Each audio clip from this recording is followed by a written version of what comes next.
After my wife passed away, I was left raising our twins alone. My parents refused to help, but my in-laws embraced us. Years later, I sold my horse ranch $100 million. The shock on my parents' faces was undeniable when I unveiled the gift for my in-laws.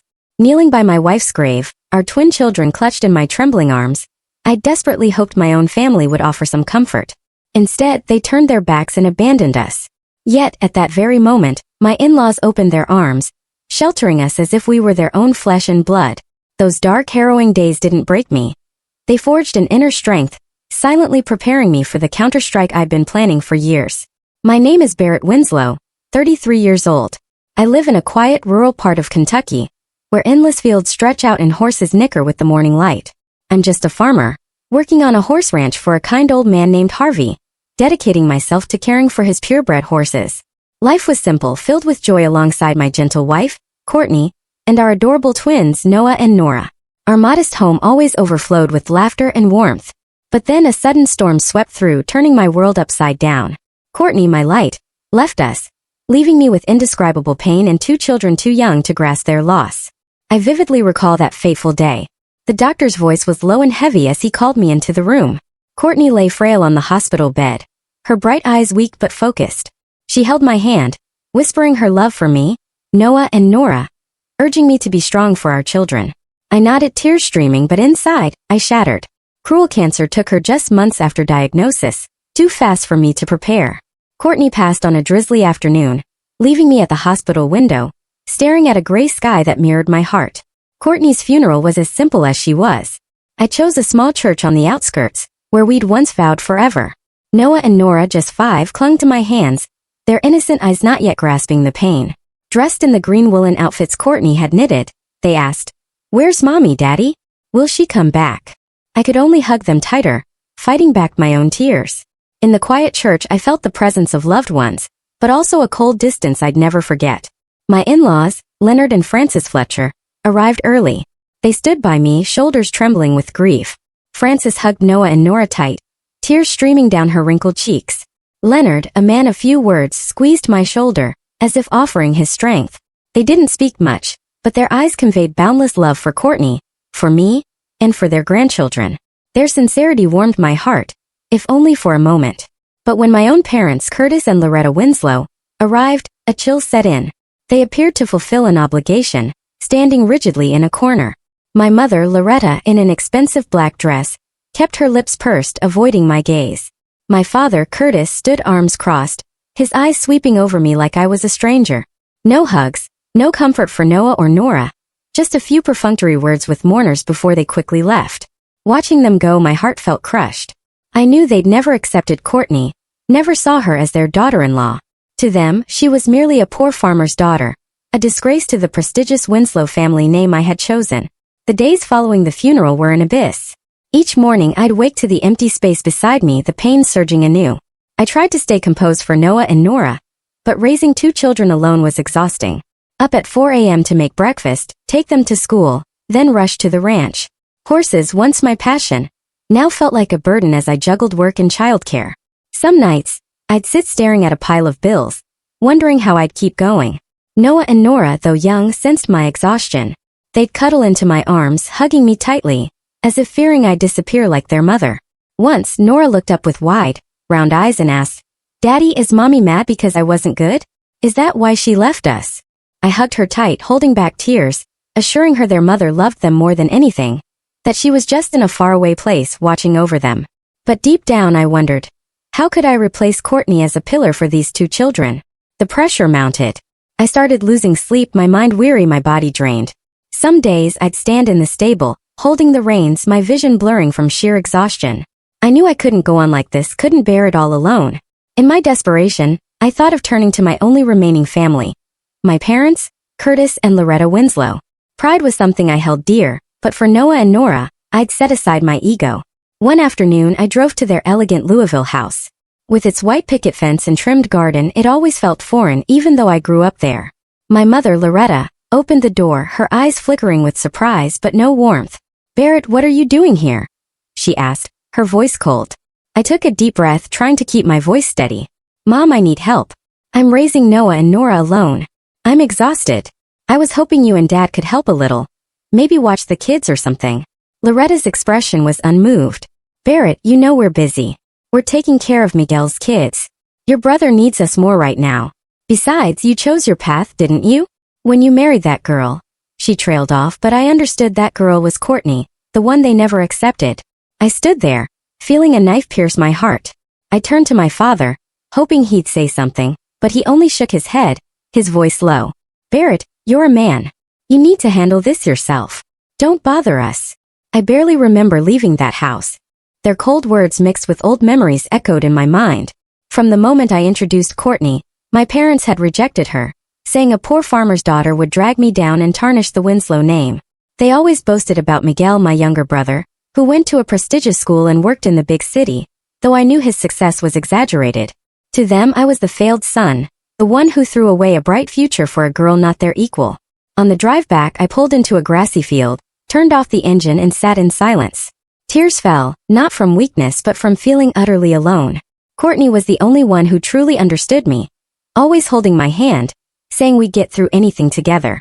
She was gone and I was left with Noah and Nora, two angels I had to protect at all costs. But how, when even my own family had abandoned me? I returned home and held them tight as they slept soundly, unaware of my battle with pain and despair. In the darkness I whispered to Courtney as if she were still there. What do I do, my love? How can I be strong enough to keep our children safe? There was no answer, only the wind reminding me the road ahead would be long. I didn't know that in those darkest days, a small glimmer of light awaited, not from my own family, but from those I least expected. Leaving my parents' house, my heart was heavy. I felt like a lost soul in a barren field, with nowhere to anchor myself. Noah and Nora were my only reason not to collapse, but I couldn't go on alone. I needed someone. Then I thought of Leonard and Frances Fletcher, Courtney's parents. I hesitated for a long time before calling. They lived in a small house deep in rural Kentucky, where red dirt roads wound through wheat and cornfields. Courtney had said they weren't wealthy, but had big hearts, always sharing what little they had. I feared being a burden, but the image of Noah and Nora's innocent eyes gazing at me each night left me no choice. My hands trembling, I dialed their number. Barrett. Frances's voice came through, warm but tinged with concern. Is something wrong, dear? I took a deep breath, trying to keep my voice steady. Mom, I don't know how to say this, but I'm really struggling. I can't take care of Noah and Nora alone. I need help. A pause. Then Frances spoke, her voice choked with emotion. Barrett, you don't need to say anything more. Just bring the kids here. Our home is your home. Her words were a warm breeze, easing the icy grip around my heart. I packed a few clothes for myself and the kids, loaded them into the old pickup, and drove straight to Leonard and Frances's. The hour-long drive felt like a lifetime. I was anxious, wondering if I was doing the right thing, if I was taking advantage. But when I pulled up to their small wooden house, porch covered in climbing vines, Frances was there. Her arms wide, eyes shining with sincerity. Come in, Barrett, she said, hugging me tightly like her own son. Leonard stood behind her, silver hair falling over his forehead, offering a gentle smile. He patted my shoulder, then bent to hug Noah and Nora, who nestled into his arms as if they'd done it 1,000 times. Their house wasn't grand, just a 2-bedroom wooden home with creaky floors and the faint smell of fresh-baked bread. But stepping inside, I felt a warmth I'd lost since Courtney's passing. Frances immediately prepared a simple but hearty dinner. Mashed potatoes, stewed beans, and golden fried chicken. Noah and Nora, withdrawn for days, began chatting as Frances shared stories of Courtney's childhood, chasing rabbits in the fields. Courtney was a lot like little Nora, Frances said, ruffling Nora's hair, her eyes sparkling. Just look at that smile. It's just like her mother's. Watching, my heart softened. Yet, pain resurfaced, realizing the stark contrast with my own parents. Curtis and Loretta never hugged Noah or Nora like that.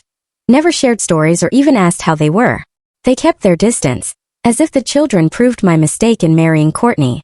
But here Leonard and Frances treated me not just as a son-in-law, but as a true son.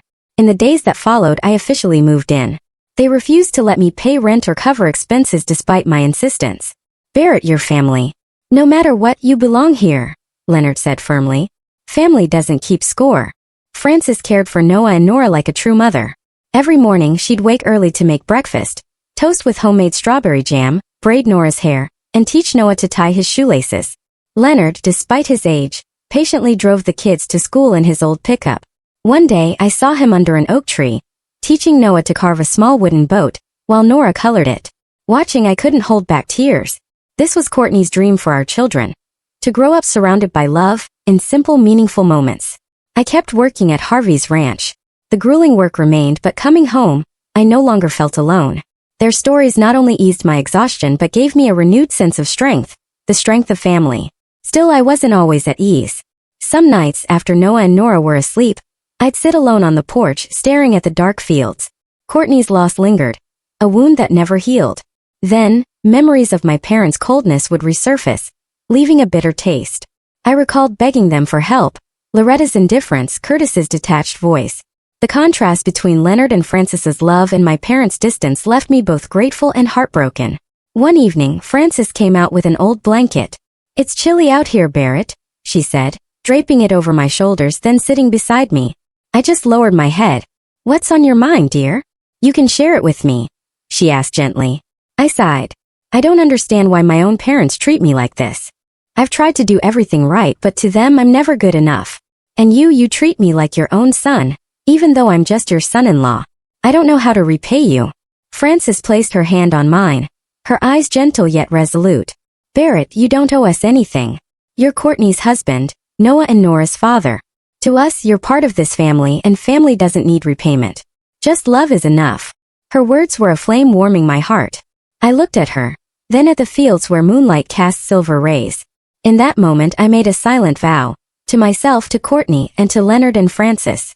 One day when I was strong enough I would repay them. I would care for and honor them, just as they'd opened their arms to save me and my children in our darkest days. I would ensure Noah and Nora grew up in a complete family, even without their mother. The Fletcher family, despite their simple life, overflowed with love. Their modest wooden house, humble meals, and evenings by the fireplace were a world apart from the cold indifference of the Winslow household. I recalled my biological parents' extravagant parties, where they bragged about Miguel's exaggerated achievements. To them, pride and appearances were everything. But here I learned true value lay in connection and sharing. Those difficult months taught me many lessons. I learned to meticulously manage my meager wages, tracking every cent to cover my children's needs and contribute to household expenses. I was grateful for every meal Frances prepared, every school trip Leonard made. Most importantly, I cultivated a fierce determination. I had to build a better life not only for Noah and Nora, but for Leonard and Frances, who had given me a home when I thought I'd lost everything. The road ahead was long, but with the Fletchers' love, I began to believe I could do it. I wouldn't let Courtney down, nor those who loved me suffer. That promise etched deeply into my heart. I was determined to make it a reality. I needed a breakthrough, an opportunity to change not just my life, but Noah's, Nora's, and my in-laws. I never imagined it would come so quickly, or in such an unexpected way. One early autumn morning, as cool breezes swept through the Kentucky fields, Mr. Harvey called me into his small ranch office. He was a weathered man, face etched with sun years, but his eyes always radiated sincerity. "Barrett," he said, his voice low, "there's a horse fair in Lexington this weekend. I want you to come. You're the best we've got with horses, and I need you to showcase some of our young stock." I was surprised. Mr. Harvey rarely took me off the ranch. My work was usually in the stables, not major events like the Lexington Fair, where wealthy traders and investors gathered. I nodded, though my heart was uneasy. I wasn't used to crowds, polished suits, or smooth talk, but I knew this was a chance to learn, and I didn't want to let Mr. Harvey down. When the fair day arrived, I wore the cleanest shirt Frances had ironed, donned an old straw hat, and followed Mr. Harvey to Lexington. The fair buzzed with energy. Horses nickering, laughter and chatter, hay mingling with food aromas. Purebred horses paraded, their coats gleaming in the sunlight, drawing applause with each gallop. I stood by Mr. Harvey, helping him introduce our young horses, answering client questions about their care and training. It came naturally because for me, horses weren't just work, they were my passion. While checking a young horse's hooves, I heard a deep, warm voice. "You handle those horses with great care. Not many pay attention to details like that." I turned to see an older man with silver hair, dressed in a simple, elegant suit. He introduced himself as Clinton McGraw, a retired investor still passionate about horse racing. I was flustered, unaccustomed to being noticed, but Mr. McGraw's sharp yet friendly eyes put me at ease. We talked, and I quickly realized he wasn't like the others. He didn't boast or assert authority. Instead, he asked about my horse care, the challenges I faced, and even my life. I hadn't intended to share much, but something about him made me open up. I told him about Courtney, the pain of losing her, about Noah and Nora, and how I was trying to keep our little family together. He listened without interrupting, nodding, asking thoughtful questions. When I finished, he looked at me, his gaze seeing right through my soul. "You've got grit, Barrett," he said. "And talent. I've been in this industry long enough to recognize potential. Ever thought about starting your own horse ranch?" His question stunned me. My own horse ranch? A dream I'd never dared entertain. I was just a farmer scraping by. I shook my head, giving a weak smile. "Mr. McGraw, I don't have the money or anyone backing me. I know horses, but starting a ranch is out of my reach." He smiled unfazed. "Barrett, money isn't the biggest issue. Will and talent are what matter. I want to help you. I'll invest a sum to get you started. Not a fortune, but enough for you to give it a shot. What do you say?" I stood, unable to believe my ears. A stranger, known for less than an hour, offering to help achieve my biggest dream. I wanted to say yes immediately, but fear held me back. Fear of failure, of letting him down, of not being good enough. I thanked him, asked for his number, and promised to think it over. That evening I returned home, my mind in turmoil. Noah and Nora were playing in the yard. Francis was cooking. I sat with Leonard and recounted my talk with Mr. McGraw. "I don't know if I should take this chance," I said, my voice trembling. "If I fail, I could lose everything. I don't want to disappoint you, Mom, or the kids."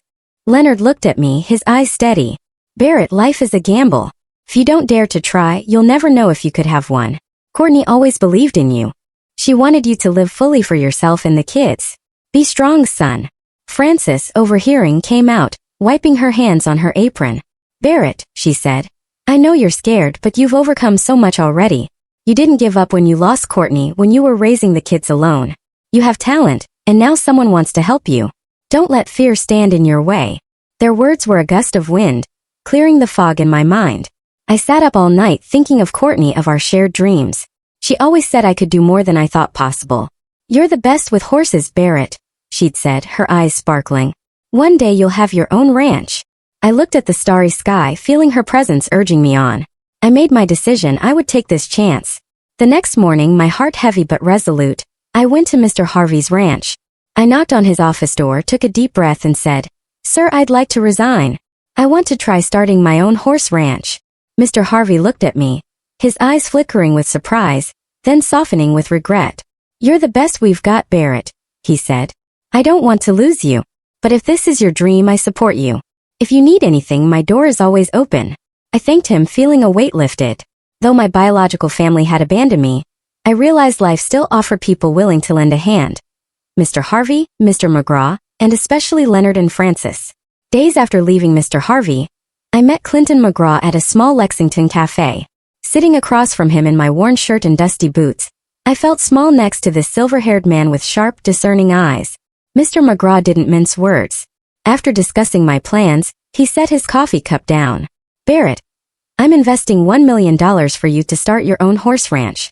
In return, I want 30% equity. This isn't a gift. It's a gamble. I believe in you, but you must prove I didn't choose wrong. $1 million. The figure rang in my head, exhilarating and terrifying. I'd never held such a sum, never imagined turning my dream into reality. I nodded, trying to keep my voice steady. "Thank you, Mr. McGraw. I won't let you down." With his investment, I began my entrepreneurial journey. I found a small plot of land outside Lexington, enough to build a modest stable. I hammered planks, put up fences, constructing a place to raise horses with my own hands. Every swing of the hammer, every drop of sweat was a reminder. This was my one shot. I couldn't fail. I used some money to buy affordable young horses, overlooked by larger ranches. Not expensive purebreds, but I believed with proper care and training, they could become valuable. However, reality quickly taught me dreams are never easy. The cost of raising horses, feed, medicine, equipment, seasonal workers, was higher than I'd imagined. Each piling bill was a stab, reminding me Mr. McGraw's million could run out faster than I thought. My routine was waking at 4 a.m., when the sky was still pitch black. I fed the horses, cleaned stables, checked health, and trained them myself. The work was so grueling, some days I felt my body might give out. My hands bled from pulling reins, my back ached from hauling hay bales. Some afternoons, as golden sunlight bathed the fields, I'd stand still, watching my young horses, wondering if I was on the right path or chasing a pipe dream. But whenever exhaustion and doubt crept in, images of Noah and Nora flashed in my mind. I remembered their smiles running around Leonard and Francis's yard, Francis's encouraging look as she set hot food before me, Leonard's firm pat on the shoulder saying, "You'll make it, Barrett." Those moments were my only fuel. I wasn't doing this just for myself but for my children, for the Fletcher family, and for Courtney, who always believed I could achieve something great. Then a setback hit like a punch to my hopes. One morning, training a young chestnut mare named Starlight, for whom I had high expectations, she suddenly stumbled. Her pained whinny echoed as I rushed to her, my heart pounding. Starlight lay on the ground, her front legs swollen and unable to stand. I called the vet immediately, but the news was like a storm. A broken bone, slim chances of full recovery. I sat in the stable, head in my hands, my world collapsing. Starlight wasn't just a horse. She was my hope, proof I could turn Mr. McGraw's investment into reality. I'd poured so much time, effort, and money into her, and now it seemed to vanish.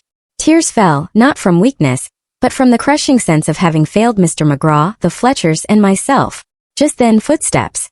Mr. McGraw appeared, his tall, lean figure casting a shadow. I quickly wiped my tears, trying to stand, but he raised a hand. "Sit down, Barrett," he said, his voice calm without a hint of reproach. He sat beside me, watching Starlight as the vet tended to her. "Failure is the price of experience," he said. "If you can't get through this lesson, you'll never stand tall in this business.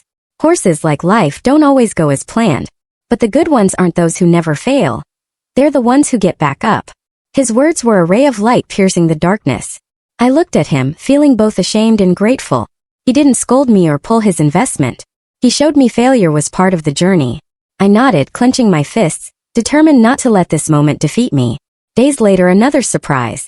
Mr. Harvey, my old boss, visited the ranch, bringing homemade cookies from his wife, and an old notebook filled with years of ranch management experience. "You're doing well, Barrett," he said encouragingly. "But running a ranch isn't just about caring for horses. You need to balance expenses, choose the right people, and keep your spirit strong." He spent the afternoon sharing invaluable tips, from cost-effective feed to spotting early signs of illness. His help, though small, was a powerful morale boost.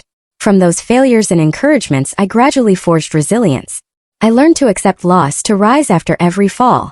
Starlight couldn't race again, but I cared for her diligently, hoping she could be healthy for other purposes. I kept working, kept learning, and began to see a faint light. My small ranch, though still rough, was slowly becoming a place of promise. Each day I rose before the sun, stars still twinkling in the Kentucky sky. I stepped into the stable, breathing in the scent of hay and damp earth, my heart beating in rhythm with the horses' breaths. I'd learned to manage my time tightly, breaking tasks into smaller pieces to avoid being overwhelmed. I cared for each young horse with the same meticulous attention I gave to Noah and Nora. I spent hours training them, observing every stride, every tail flick, searching for ways to unlock their potential. Watching them gallop across the small field, I felt a quiet pride, as if building something greater than myself. After months of struggle, these efforts bore fruit. One afternoon I took Dusty, a silver gray stallion, to a small local race. Not a grand event like the Lexington Fair, just a competition for area ranches.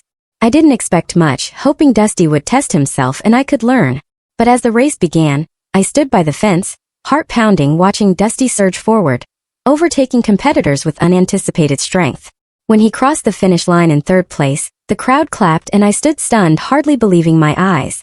It was my first victory, modest but to me, a ray of sunlight piercing dark clouds. Word of Dusty's performance spread quickly through Kentucky's tight-knit horse breeding community. My name, Barrett Winslow, began to be mentioned, not as a hired farmhand, but as a promising horse trainer. Opportunities for partnerships and business trickled in. One morning, cleaning stables, a middle-aged man drove up, introducing himself as a local ranch owner. He asked me to train one of his young horses. "I heard about your Dusty," he said confidently. "You've got talent. I want to see what you can do." I could hardly believe it. For the first time, someone had sought me out, trusted me, and was willing to pay for my skills. I agreed, though inwardly I worried about expectations. But as he left, I stood in the stable, gripping the reins, feeling a new door had opened. Soon, others approached me about buying horses or training theirs. Revenue began to come in, not much, but enough to cover expenses and ease financial pressure. For the first time in months, I could breathe. These changes weren't just at the ranch. Noah and Nora, now a bit older, became an integral part of my life here. On weekends, they'd scamper out to the ranch with little buckets, helping me feed the horses. Noah loved standing beside me, learning to brush ember, while Nora perched on the fence, scribbling colorful horse drawings. One day, Nora handed me a drawing. A golden-coated horse with a man in a straw hat, beside two small children. "This is you, Noah, and me," she beamed. "We're a team, right, Daddy?" I hugged her, tears welling up. "That's right, sweetheart. We're a team." Watching Noah and Nora grow amid these hardships, I realized that despite material struggles, they had a home. Not just with Leonard and Francis, but here among the stables and fields. The ranch wasn't just my dream. It was a place where I wanted my children to learn that life, though tough, is always worth fighting for. Leonard and Francis, seeing my progress, couldn't hide their pride.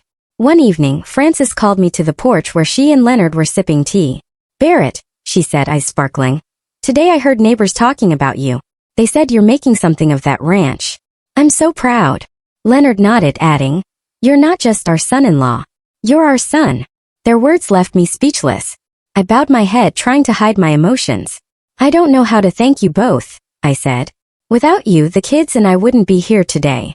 Frances took my hand, her voice gentle. "Don't say that. We're family." Their words filled me with indescribable happiness. In the days that followed, my life took on brighter colors.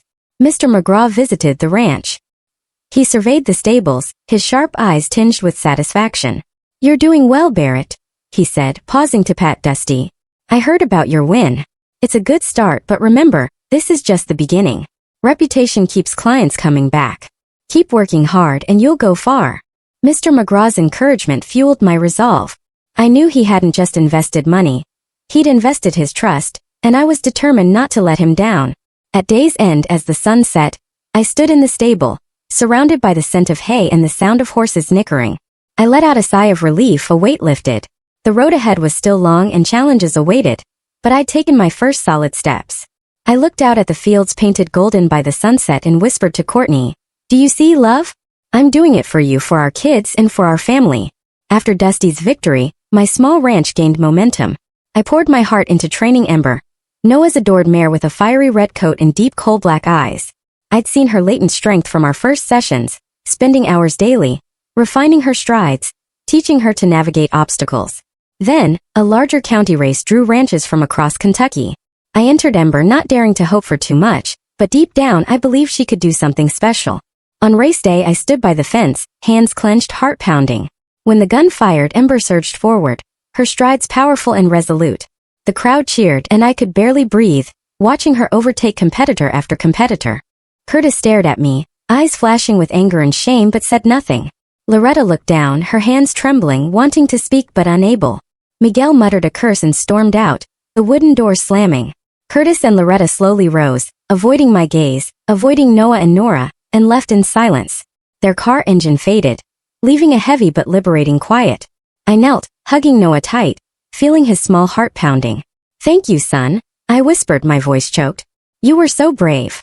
Noah nestled into me, silent, but I knew he understood. He had just protected our little family. Nora ran over, wrapping her arms around me, and in that moment I felt a new strength. The strength of love and unity. But deep inside it pained me to realize my biological family, whom I once hoped would be my support, only came when they smelled money and fame. They were no longer my family. My true family was Noah, Nora, Leonard, Francis, and those who stood by me when I had nothing but pain and empty hands. After the confrontation with my biological family, I threw myself back into ranch work, channeling all my energy into the horses. Ember continued to win, not just local races, but larger competitions among prestigious ranches. Another horse, Rusty, showed potential, taking first place in a Louisville race. Winslow Ranch gained recognition, and I received more contracts, from training horses for other ranches to selling young stock. Each deal was a step forward, stabilizing finances and expanding the stables. But I never expected these successes to catch the attention of a major player.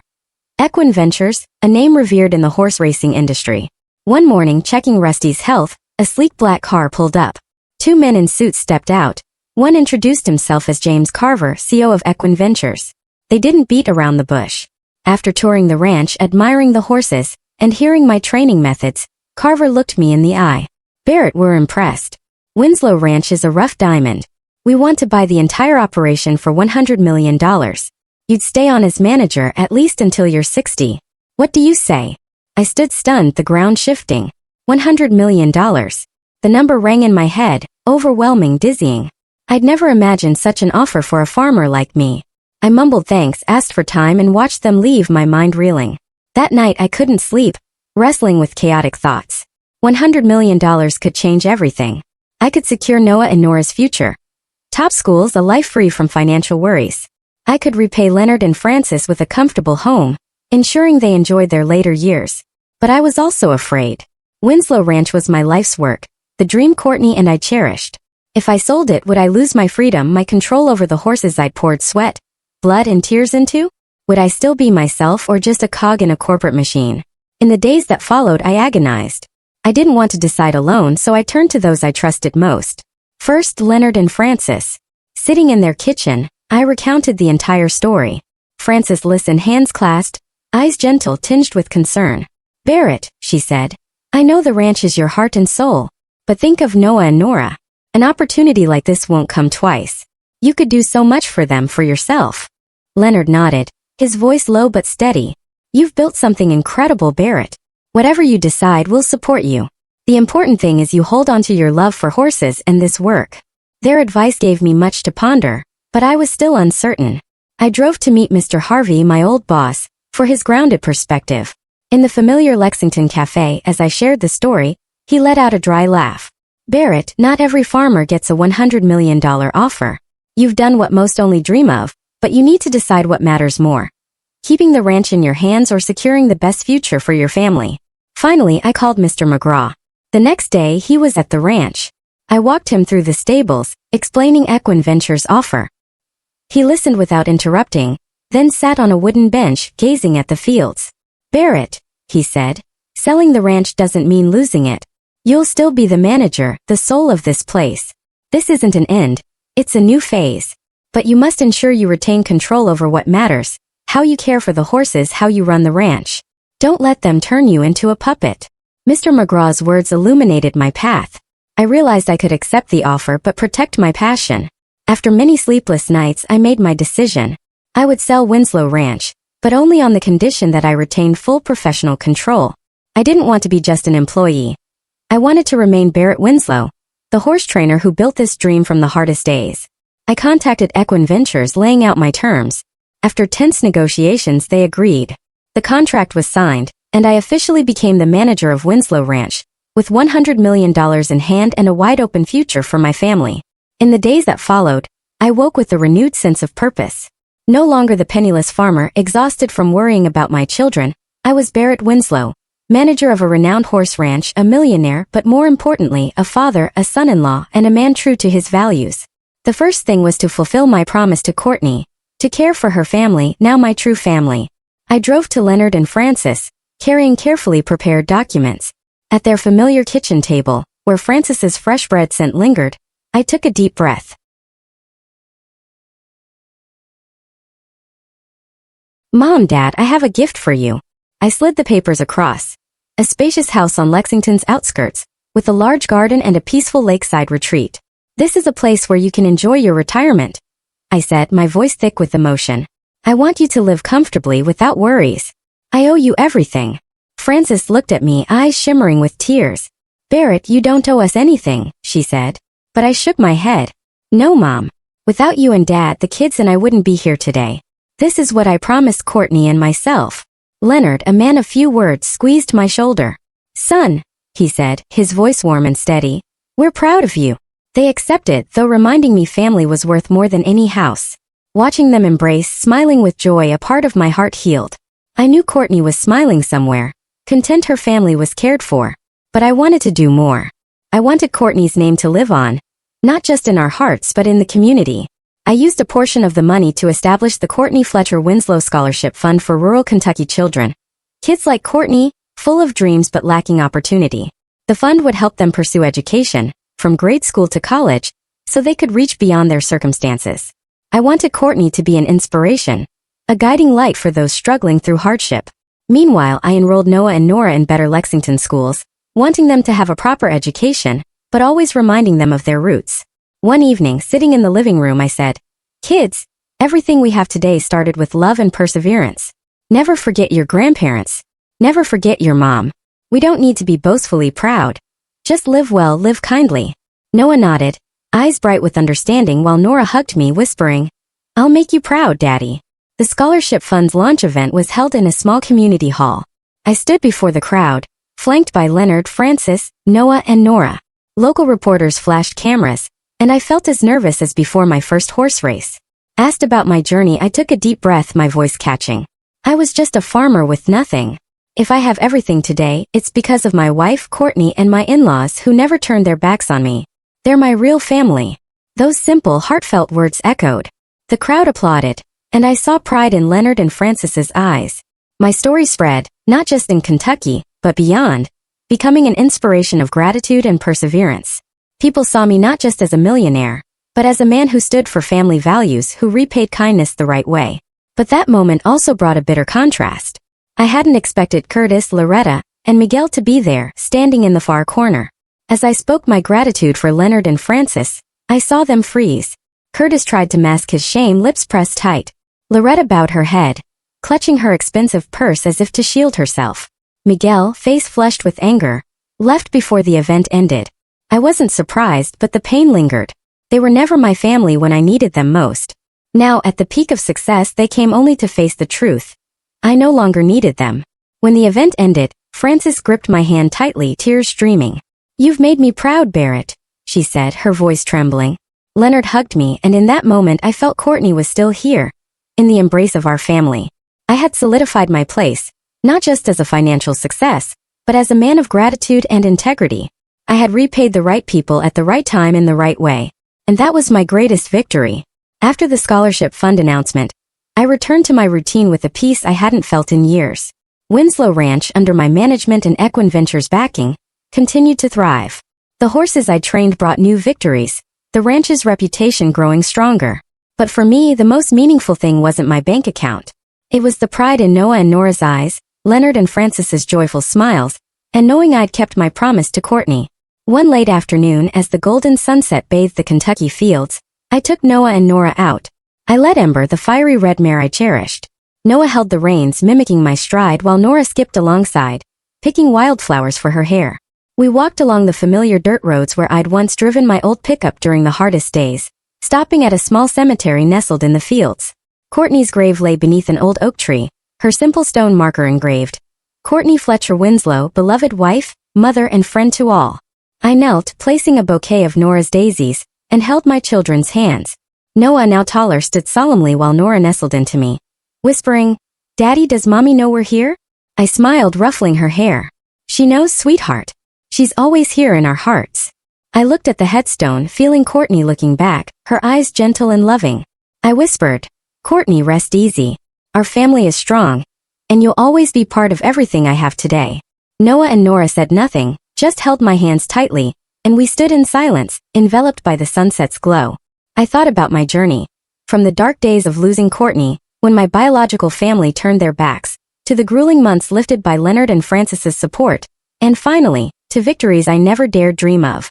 Above all, I realized a profound truth. Family isn't always about blood. Family is those who stand by you in your weakest moments, who give you strength to keep going when the world turns away. Leonard and Francis, Mr. McGraw, Mr. Harvey. They taught me that gratitude and loyalty to those who truly love you are the most worthy ways to live.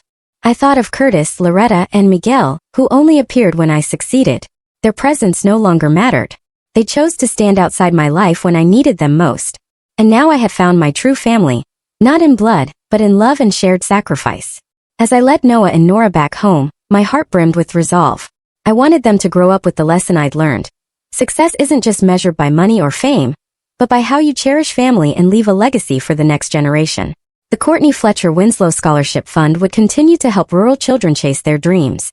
And I would keep teaching Noah and Nora to live simply, gratefully, and to always remember their mother. That was how I would keep Courtney alive, not just in memory but in the values we passed down. As the sunset faded, I paused once more, gazing out at the fields. The sound of horses nickering mingled with the wind, like a melody of life. I smiled, feeling I had found the true meaning of success. Not in numbers but in love, gratitude, and the family I chose to cherish. As this story settles, remember that life's deepest truths often come from unexpected places. Each day, new experiences and moments create fresh stories, connecting us all. If today's narrative resonated with you, consider sharing your thoughts in the comments. Your feedback helps us bring diverse and relatable content to light. We aim to share stories that spark new ideas and connections. Thank you for watching, and if you enjoyed this, please like and subscribe for more. Your support keeps us going. Until next time, take care and stay curious.